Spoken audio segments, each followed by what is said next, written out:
यार सोचो, सन 1590 का जमाना है। एक बनता था जॉन वाइट। ये इंग्लिश गवर्नर था और तकरीबन 3 साल बाद रोवानोक आइलैंड पहुंचा। इसने सोचा होगा कि वापस जाकर अपने लोगों से मिलेगा, घर वाले भी मिलेंगे, दोस्त भी मिलेंगे और खास तौर पर इसकी नवासी वर्जीनिया डायर, जो अमेरिकी सरजमीन पर पैदा होने वाली पहली इंग्लिश बच्ची मानी जाती है, वो भी मिलेगी।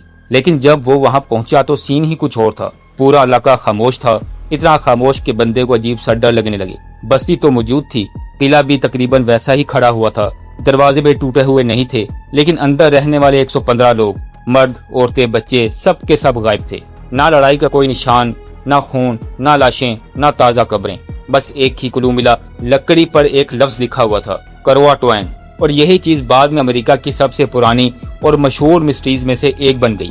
फिर जाहिर है इतने सालों में लोगों ने इस पर हर तरह की कहानियां बना ली। किसी ने कहा मुकामी कबाइल ने सबको मार दिया होगा, किसी ने कहा स्पेनिश लोग जो इस इलाके में अपने यूरोपीय हरीफों पर नजर रखे हुए थे, उन्होंने आकर सबको खत्म कर दिया होगा। कुछ लोगों ने तो ये भी कहा कि शायद भूख, बीमारी या किसी कर्ज की वजह से पूरी कॉलोनी ही तबाह हो गई।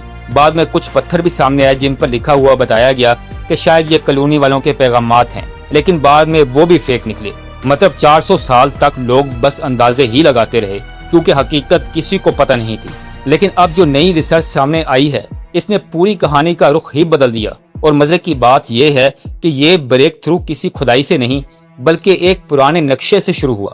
2012 में ब्रिटिश म्यूजियम में एक रिसर्चर जॉन वाइट का बनाया हुआ पुराना नक्शा देख रहा था। अब यह नक्शा पहले भी बहुत से लोगों ने देखा था, लेकिन इस बार इसे खास रोशनी के नीचे चेक किया गया। वहां पता चला कि नक्शे पर एक छोटे से पैच के नीचे कुछ हिडन चीजें छुपी हुई हैं। जब इसको गौर से देखा गया तो एक छोटे से किले जैसा निशान सामने आया। और असल हैरत की बात यह थी कि ये जगह रोवानोक से तकरीबन 50 मील अंदर खुश्की की तरफ थी। तब लोगों को जॉन वाइट की वो पुरानी बात याद आई, जिसमें इसने लिखा था कि कॉलोनी वाले मेन लैंड के अंदर मुंतकिल होने का सोच रहे थे। यानी यह नक्शा शायद कोई आम नक्शा नहीं था, बल्कि सर्वाइवर प्लान था। फिर आर्कियोलॉजिस्ट ने कहा, अच्छा, अगर वाकई अंदर की तरफ लोग गए थे तो फिर एविडेंस भी वहीं मिलेगा। इसके बाद उन्होंने रोवानोक की बजाय मेन लैंड में एक जगह पर खुदाई शुरू की, जिसे बाद में साइट एक्स कहा गया।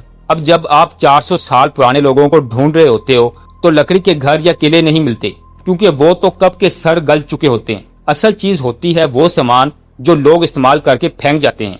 वहाँ खुदाई में इंग्लिश बर्तनों के टुकड़े मिले, खास किस्म की केरामिक मिली, और सबसे दिलचस्प बात यह थी कि वहाँ मिट्टी के तंबाकू वाले पाइप नहीं मिले। अब ये सुनने में छोटी बात लगती है, लेकिन आर्कियोलॉजी में बाज दफा जो चीज नहीं मिलती वो भी कुछ ना कुछ बता देती है, क्योंकि बाद में आने वाले जेम्स टाउन सेटलर ऐसे पाइप्स बहुत इस्तेमाल करते थे और इनकी जगहों पर वो आम मिलते थे।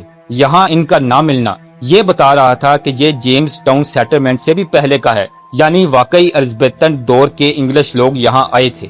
शुरू में कुछ लोगों ने कहा कि चलो मान लिया वहाँ कोई इंग्लिश निशान मिला, लेकिन ये भी तो हो सकता है कि ये बस थोड़े अरसे का कैंप हो या किसी स्काउटिंग मिशन का निशान हो। मगर फिर नई रिसर्च ने ये शक भी काफी हद तक खत्म कर दिया। इसी इलाके में एक दूसरी जगह भी मिली जिसे साइट वाई कहा गया।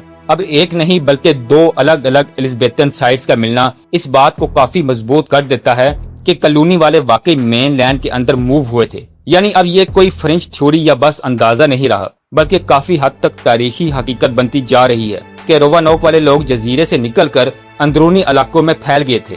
लेकिन कहानी का दूसरा हिस्सा भी इतना ही अहम है। वो लफ्ज जो लकड़ी पर लिखा हुआ मिला था, कराटोन, वो कोई जादुई रमज या पहेली नहीं थी। वो दरअसल एक जगह का नाम था जो आज के हैट्रस आइलैंड के इलाके से जुड़ा हुआ था। वहाँ एक फ्रेंडली मकामी कबीला भी रहता था। कई नस्लों से मुकामी लोगों की ज़बानी रवायत में ये बात चली आ रही थी कि इंग्लिश सेटलर्स गायब नहीं हुए थे, बल्कि वो मुकामी कबाइल में जाकर घुल मिल गए थे। उन्होंने इनसे शादियां की, इनके साथ रहना सीखा, इनके तरीके अपनाए और इसी तरह बच गए। लेकिन लंबे अरसे तक मेन स्ट्रीम एकेडमिक लोग इन कहानियों को दास्तान समझते रहे, जैसे पुरानी लोग दास्तानें होती हैं। फिर 2024 से 2025 के दौरान हैट्रस आइलैंड में जो खुदाई हुई, इसने इस ओरल हिस्ट्री को काफी वजन दे दिया। वहाँ आर्कियोलॉजिस्ट को एक ऐसी जगह मिली जहाँ इंग्लिश और मुकामी अमेरिकी दोनों के आसार एक साथ मिले। मतलब एक ही एरिया में नेटिव पोट्री भी थी, 16वीं सदी के इंग्लिश टूल भी मिले थे, एक रस्टेड रैपर का हिस्सा भी मिला और यूरोपीय तांबे के पीसेस भी मिले। अब ये चीज बहुत बड़ी थी, क्योंकि इसका मतलब ये नहीं था कि यहाँ जंग हुई थी, बल्कि इससे तो यही लग रहा था कि दोनों एक जगह साथ रह रहे थे। यानी ये बैटलफील्ड नहीं थी, बल्कि शेयर्ड लिविंग स्पेस थी। सीधी बात यह है कि दो मुख्तलिफ कल्चर्स ने इकट्ठे रहकर सर्वाइवल का रास्ता निकाला। अब इस सारे एविडेंस को देखकर हिस्टोरियंस को यह बात समझ आने लगी कि रोवानोक कॉलोनी हकीकत में गायब नहीं हुई थी, बल्कि टूटकर मुख्तलिफ हिस्सों में बढ़ गई थी। कुछ लोग इनलैंड चले गए, यानी साइट एक्स और साइट वाई की तरफ, और कुछ लोग साहिल की तरफ गए ताकि क्रोआटोएंट कबीले के साथ पनाह ले सकें। इस वक्त कॉलोनी के हालात वैसे भी खराब थे, और फिर इस स्टोरी को और स्ट्रांग बनाने के लिए साइंटिस्ट ने डीएनए रिसर्च की तरफ रुख किया। लॉस्ट कॉलोनी डीएनए प्रोजेक्ट के जरिए मॉडर्न फैमिलीज के जेनेटिक कोड चेक किए गए ताकि ये देखा जा सके कि क्या आज के लोगों में इन सेटलर्स का कोई निशान अभी भी मौजूद है। डीएनए एक तरह से बायोलॉजिकल टाइम मशीन की तरह काम करता है। इसी रिसर्च में एक केस खास तौर पर सामने आया जिसमें एक शख्स जिसे मिस्टर ब्राउन कहा गया, इसका वाई डीएनए एक पुरानी ट्यूडोर एरा इंग्लिश लाइनेज से मैच हुआ। और ज्यादा इंटरेस्टिंग बात यह थी कि ये जेनेटिक लाइन इन दो कॉलोनीज के सर नेम से भी मैच करती थी जो 1587 वाली ओरिजिनल लिस्ट में मौजूद थे, हेनरी ब्राउन और विलियम ब्राउन।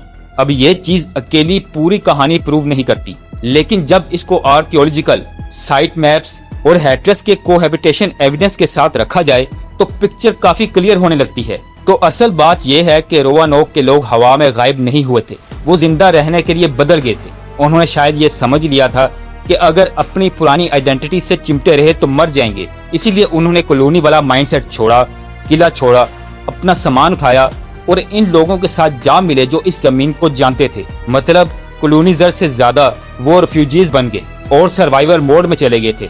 ये स्टोरी सिर्फ एक मिस्ट्री नहीं बल्कि ह्यूमन सर्वाइवल की स्टोरी है। और सबसे जबरदस्त लाइन तो ये बनती है कि हम 400 साल तक एक गुमशुदा इंग्लिश कॉलोनी ढूंढते रहे, जबकि हमें दरअसल एक नई अमेरिकी फैमिली को तलाश करना चाहिए था। यानी वो लोग खत्म नहीं हुए थे, बस एक नई दुनिया में घुल मिलकर इसका हिस्सा बन गए थे।